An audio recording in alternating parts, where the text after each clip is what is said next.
पुन्हा एकदा सीमेवर तणाव, ड्रोन आले, गोळीबार झाला, घुसखोरी झाली. पण खरं प्रश्न हा आहे, हे सगळं अचानक होतंय तरी का? की पुन्हा एकदा पाकिस्तान नेहमीप्रमाणे आपली घाणेरडी खेळी खेळतोय काय?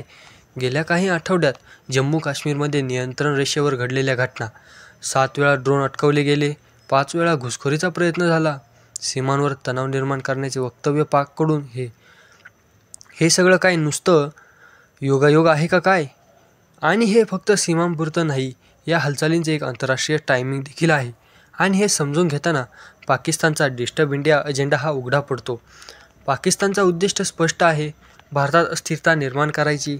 ते कधी काश्मीरचा मुद्दा करतात, कधी धार्मिक तेढ ओढतात, तर कधी थेट बॉर्डरवर उधळ चिथावणी देतात. या सगळ्यांमागे ISI, पाक लष्कर आणि दहशतवादी संघटनांचा हात आहे. पण एक गोष्ट तुम्ही लक्षात घेतली पाहिजे, भारतामध्ये निवडणुका जवळ येतात की पाकिस्तान अचानक ॲक्टिव्ह होतो का? 1999 साली कारगिल युद्ध निवडणुकीच्या आधी घडलं. 2016 युरी अटॅक हा देखील झाला. 2019 पुलवामा हल्ला हा देखील निवडणुकीच्या आधी झाला. प्रत्येक वेळी भारताच्या आंतरिक राजकारणाचा फायदा पाकिस्तान घेण्याचा प्रयत्न करतो. आणि दुर्दैवाने आपल्या देशात काही मीडियाही TRPसाठी याला हातभार लावतात. पण एक गोष्ट पाकला लक्षात ठेवावी लागेल, हा भारत 1947चा नाही ना 1971चा. आज भारत सर्जिकल स्ट्राईक देखील करतो. आजचा भारत हल्ल्याला प्रत्युत्तर देतो आणि डोळ्यात डोळे घालून देतो.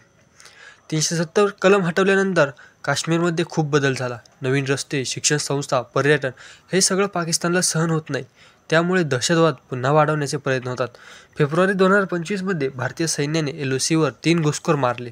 मार्चमध्ये 2 मोठे ड्रोन अटॅक प्रयत्न हल्ले गेले. हे सगळं दर्शवतं काहीतरी मोठं शिजतंय. पण भारत सज्ज आहे आणि प्रत्युत्तरासाठीही सज्ज आहे. दरवेळी पाकिस्तान सीमेवर का पेटतो? त्यांना भारतात अशांती निर्माण करून काय साधायचं आहे? कदाचित आंतरराष्ट्रीय लक्ष वेधायचं असेल किंवा भारतातील राजकीय अस्थिरतेचा फायदा घ्यायचा. पण प्रश्न तुम्हालाही आहे, आपण हे नुसतं पाहणार की बोलणार? जर तुम्हाला वाटतं की देशाने जागरूक राहणं गरजेचं आहे, जर तुम्हाला वाटतं की पाकिस्तानचं नाट्य उघडं करणं गरजेचं आहे, तर हा व्हिडिओ शेवटपर्यंत नक्की बघा व कमेंट करा आणि सर्वत्र शेअर करा. हे आहे घुमक्कड 365चे. जे बोलले जातंय ते खरं